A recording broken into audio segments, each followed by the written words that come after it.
देखिए आज हमने कुछ छोटा सा वीडियो बनाया है। वो वीडियो है हमारे टीचर शिक्षक दिवस पे कि टीचर डे क्यों मनाते हैं, इसका मतलब मकसद क्या होता है। ठीक है, तो सबसे पहले हम लोग जानेंगे कि जैसे टीचर डे किसके उपलक्ष्य में मनाया जाता है, तो हमारे डॉक्टर सर्वपल्ली राधाकृष्ण के जयंती है। यानी एक तरह से हम लोग जिस तरह से बर्थडे मनाते हैं उस तरह से हमारे डॉक्टर सर्वपल्ली राधाकृष्णन का ये हमारा क्या है, बर्थडे है। ठीक है, इन्हीं के जन्म तिथि के पुण्य तिथि पे हम लोग यानी शिक्षक दिवस के रूप में मनाते हैं। जैसे कहने का मतलब है कि डॉक्टर सर्वपल्ली राधाकृष्णन, यानी देखने में आप हेडिंग कि टीचर्स डे यानी टीचर का दिवस यानी शिक्षक दिवस यानी डॉक्टर सर्वपल्ली राधाकृष्णन। तो सबसे पहले हम लोग इनका मनाने का मकसद क्या है, मूल उद्देश्य क्या है और इन शिक्षक का मतलब क्या होता है, तो इन चीज़ों के बारे में हमने जानकारी प्राप्त करेंगे। तो सबसे पहले देखना है कि इनका जन्म कहाँ हुआ और कब हुआ। तो डॉक्टर सर्वपल्ली राधाकृष्णन का जन्म जो हुआ था, इनका जन्म हुआ था यानी 5 सितंबर 1883 यानी 88 ईस्वी को। ठीक है, यानी डॉक्टर सर्वपल्ली राधाकृष्णन का जो जन्म हुआ वो 5 सितंबर 1888 ईस्वी को हुआ था तमिलनाडु में। तमिलनाडु में एक गांव है तिरुमन्नी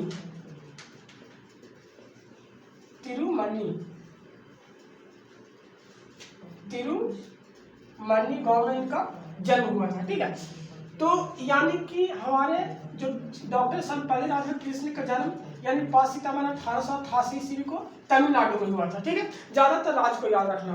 तो आप देख रहे हैं कि इनका जन्म 5 सितंबर को हुआ था और हम लोग टीचर डे भी कितना मनाते हैं, 5 सितंबर को। इसका मतलब है कि यानी टीचर डे किनके जन्म पुण्य तिथि के आधार पर मनाया जाता है, तो डॉक्टर सर्वपल्ली राधाकृष्णन के।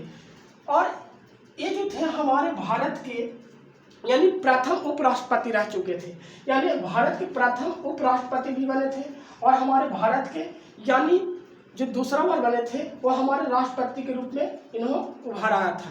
यानी हमारे जो डॉक्टर सर्वपल्ली राधाकृष्णन है वो भारत के प्रथम उपराष्ट्रपति रहे और भारत के यानी द्वितीय राष्ट्रपति रहे हमारे डॉक्टर सर्वपल्ली राधाकृष्णन। इनका जो पिताजी का नाम था वो पिताजी का नाम था यानी वीर स्वामी। इनका पिताजी का नाम वीर स्वामी था और माता का नाम था सीता अम्मा नाम था। ठीक है, तो आपने यानी देखें कि डॉक्टर सर्वपल्ली राधाकृष्णन का यानी जन्म 5 सितंबर 1888 ईस्वी को तमिलनाडु राज्य में हुआ। इनका पिता का नाम क्या था, वीर स्वामी, और माता का नाम सीता अम्मा। अब जो है इनका यानी थोड़ा सा यहाँ पे निधन की भी बात कर लेते हैं। तो इनका डॉक्टर सर्वपल्ली राधाकृष्णन की जो निधन हुआ, जो मृत्यु हुआ, वो हुआ था 17 अप्रैल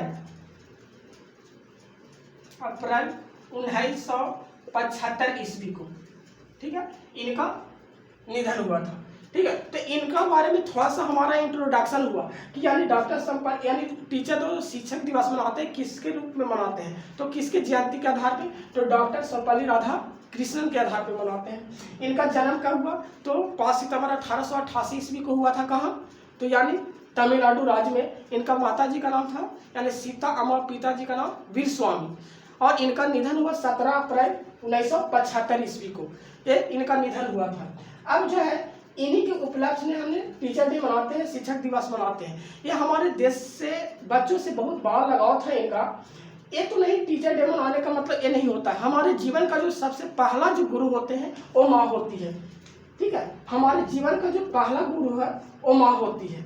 यानी हमारे सबसे पहले सिखाने के लिए, पढ़ने के लिए कुछ भी सिखाती है तो माँ सिखाती है, और माँ ही हमारे प्रथम गुरु है। यानी पिता से पहले हमारे माँ है जो प्रथम गुरु, जीवन का सबसे प्रथम गुरु माँ होता है। तो ये नहीं कि टीचर डे हम लोग डॉक्टर सर्वपल्ली राधाकृष्णन की जयंती पे मना लिए और टीचर डे हो गया, नहीं। अपने इनसे पहले जिनसे शिक्षा ले रहे हैं उनसे पहले अपनी माँ को मर्यादा देना है कि हमारे जीवन के किन्होंने यानी अंगुली पकड़ के सिखाया तो माँ ने सिखाया। यानी कह सकते कि जीवन की पहली गुरु होगी तो माँ होगा जिन्होंने हमें 9 महीना कोख में रखा।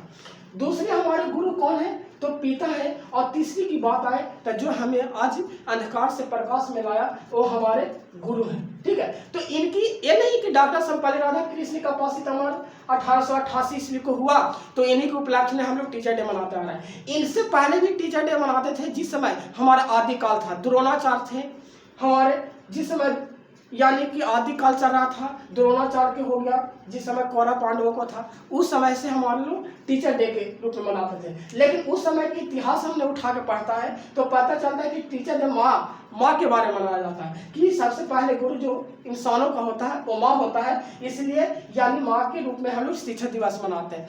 लेकिन इतना ही नहीं, हमारे टीचर डे मनाने का उद्देश्य ये नहीं होता है कि यानी कि हमने जीवन में तो बहुत सारे जन्म लिया जब से तक बहुत सारे गुरु को यानी हमने बदलता है, किन्होंने 5 तक प्राइमरी तक पढ़ाया, मिडिल तक पढ़ाया, हाई स्कूल, फिर इंटरमीडिएट किया, यानी बहुत सारे हमने गुरु चेंज किया। लेकिन क्या गुरु हर लोग को मान सकते हैं?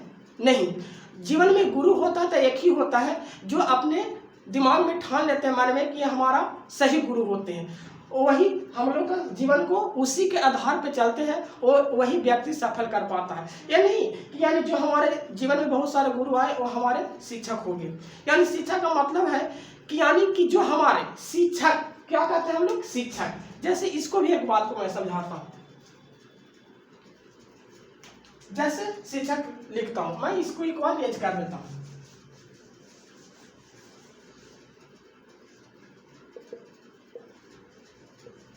शिक्षक, जैसे सी का मतलब समझते हैं? सी का मतलब होता है शिखर।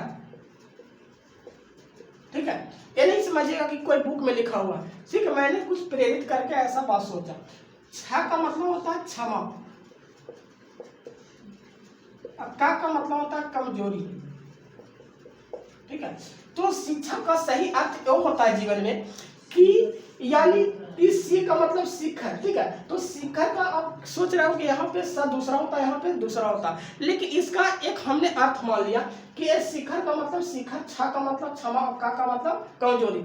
जीवन में वही सबसे बड़ी हमारे शिक्षक हो सकता है जो यानी कि सही और गलत को समझा करके हमारे सही पदों तक पहुंचाया। अच्छे शिखर का मतलब ऊंचाई तक पहुंचाना, यानी शिखर का मतलब होता है ऊंचाई तक पहुंचाना। यानी इसका अर्थ है कि हमारे जीवन में वैसे गुरु जो आया जो सही और गलत को समझ करके यानी उच्च स्थानों तक पहुंचाने का कार्य किया, उसी को हम बोल सकते हैं शिक्षक।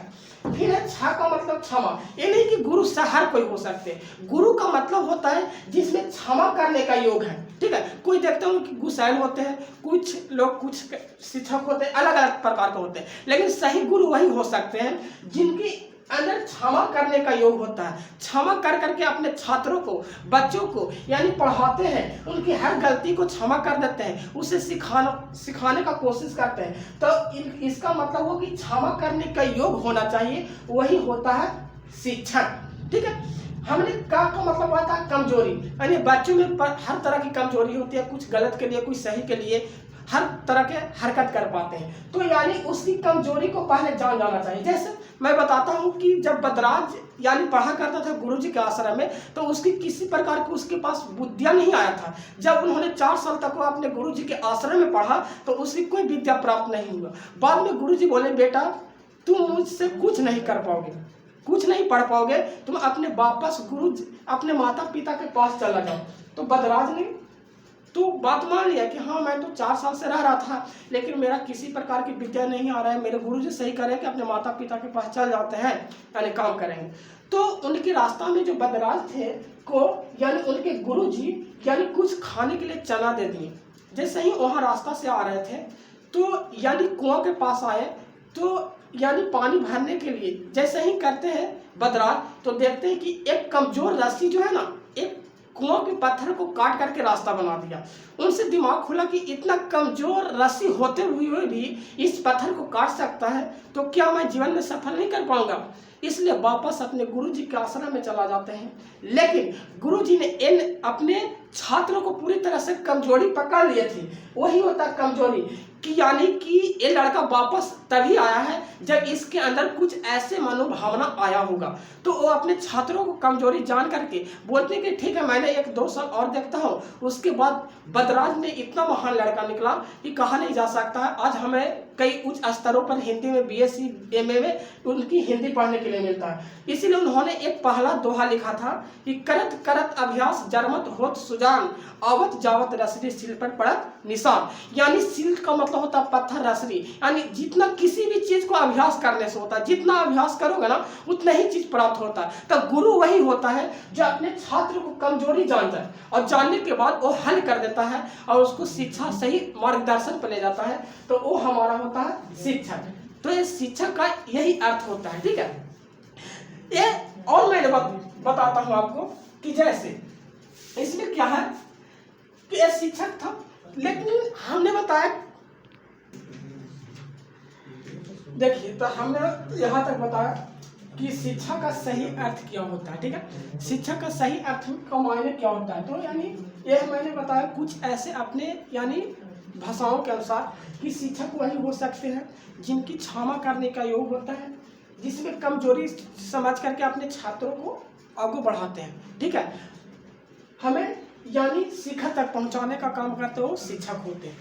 जैसे यानी कि जब मुझे बचपन में चलना नहीं आता था तो सबसे पहले हाथ धर करके चलाने के लिए हमारी माँ सिखाती थी। ठीक है, इसलिए हमने माँ को बोलता है कि जीवन का सबसे प्रथम गुरु है तो माँ होती है।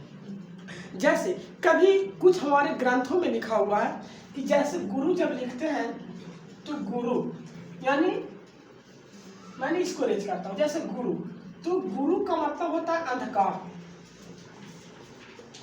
और रू का मतलब होता है प्रकाश।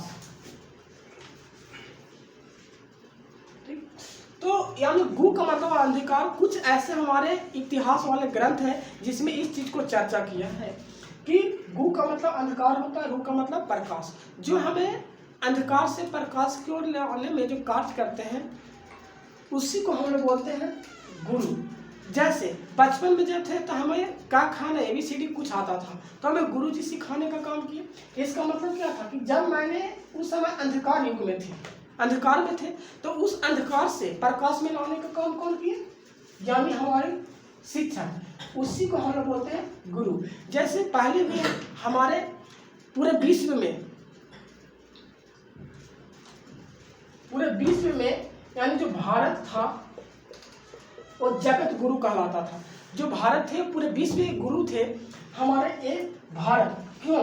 क्योंकि भारत में बहुत सारे महान लोगों आकर के यहाँ से पढ़ के गए। जब यानी हमारे यहाँ देश में नालंदा विश्वविद्यालय जो थे वो जब तक रहे, जब तक हमारे उस समय देश जो था वो जगत गुरु के नाम से जाना जाता था। क्यों? क्योंकि यहाँ आकर के विश्व गुरु क्यों भारत कहलाता है? क्योंकि यहाँ बहुत ईमानदारी थी। यहाँ जितने भी विद्वान थे, चाहे हमारे गौतम बुद्ध रहे या जैन धर्म के संस्थापक महावीर जी रहे, यानी अन्य जितने भी शिलभद्राचार्य रहे, यानी जितने भी हमारे विद्वान थे वो इस भारत की धरती पे यानी नालंदा विश्वविद्यालय जैसे यानी यूनिवर्सिटी में पढ़े, लेकिन उनको बख्तियार खिलजी ने जला करके विध्वंस किया। इसीलिए आज हमारी की शिक्षा जो है पिछड़ा हुआ रहा, लेकिन आगे धीरे धीरे बढ़ रही है। तो भारत विश्व गुरु कहलाता है, जगत गुरु कहलाता है। क्यों? क्योंकि हमारे शिक्षा में प्राचीन समय से बहुत ही आगे रहा। तो सही गुरु का मायने यही होता है कि जो हमें सिखा। लेकिन ऐसा नहीं है कि हर चीज़ों पर हमने विश्वास करना है, क्योंकि हमारी दुनिया आज ऐसी हो गई है।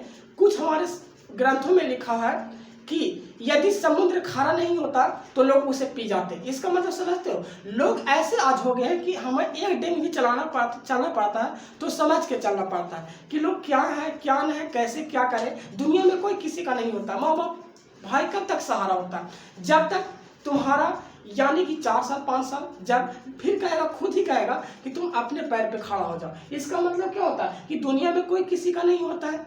यह हमारा ग्रंथ खुद ही बताता है कि किसी पे विश्वास नहीं है। जब तक कि हमारा पैर नहीं होगा, पैर कहने का मतलब जब तक कि अपना कुछ आय नहीं होगी जब तक कोई साथ देने वाला नहीं है, क्योंकि आपकी बुराई में हर कोई साथ देता, साथ छोड़ देगा, लेकिन अच्छाई में सब कोई साथ देता है, बुराई में कोई साथ देने वाला नहीं है। लेकिन यही हम बोलते हैं दोस्तों कि यानी कि मेहनत करके पढ़ना है, यानी सही मायने में गुरु को पकड़ना है कि कौन क्या है और उस सही मार्गदर्शन को देखना है। ये नहीं कि कुछ नेगेटिव नकारात्मक बात को त्याग देना है। हमारे दिमाग में कभी नकारात्मक बात आ ही नहीं सके, यानी हमेशा पॉजिटिव सोचें कि क्या है कैसे हुआ, किसी भी चीज़ पे सोचना चाहिए। तो हमारे ये जो भारत है ये हमारा जगत गुरु था और ये संसार में कोई किसी का नहीं होता है, यानी हमारा गुरु भी है तो वो भी नहीं होता है, लेकिन सही मायने में हमारे कहते हैं कि प्रथम गुरु है वो माँ होती है, क्योंकि कितना गलत काम करेगा बेटा तो माँ कहेगी बेटा थोड़ा सुधर जाओ, और माँ ही होती है, वो कभी नहीं कहता है। ठीक है, तो ये हम प्रथम गुरु माँ को ही मानते हैं और प्राचीन समय से ही बताया गया है कि यानी कि पहले यानी माँ के यानी आधार पे शिक्षक दिवस के रूप में मनाते थे। क्यों? जब ज्योतिराव फुले 19वीं शताब्दी के एक महान सुधारक आदमी थे, जिनकी पत्नी थी सावित्रीबाई फुले, उन्होंने भारत की सर्वप्रथम यानी महिला शिक्षिका बनी थी। ठीक है, तो वो जब महिला शिक्षिका बनी थी तो उनके ही उपलक्ष्य में सबसे पहले यानी क्योंकि ज्योतिराव फुले जब 15 वर्ष के थे और उनकी पत्नी 10 वर्ष के थे, उसी समय उनके क्योंकि उस समय 19वीं सदी में यानी सिर्फ बाल विवाह चलता था। ये तो हमारे राजा राम मोहन राय यानी हमारे केशव चंद्र जी आए, यानी श्री नारायण गुरु जी आए, तो इन सारे चीज़ों की अंत हुई।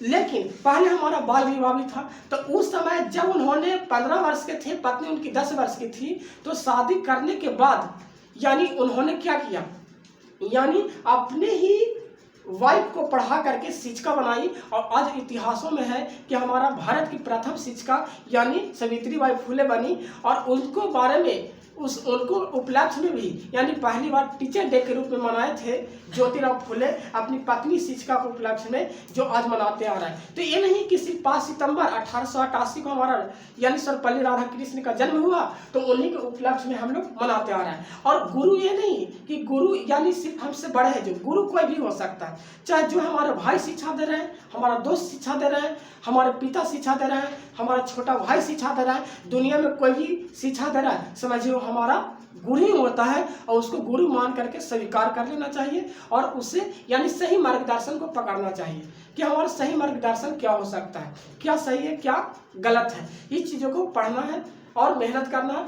इन 2022 के यानी शिक्षक दिवस के सभी को हार्दिक हार्दिक शुभकामनाएं हैं। इसके उपलक्ष्य में यानी इस वीडियो को देखें और कुछ शेयर भी करें और कमेंट करें। धन्यवाद। जय हिंद, जय भारत।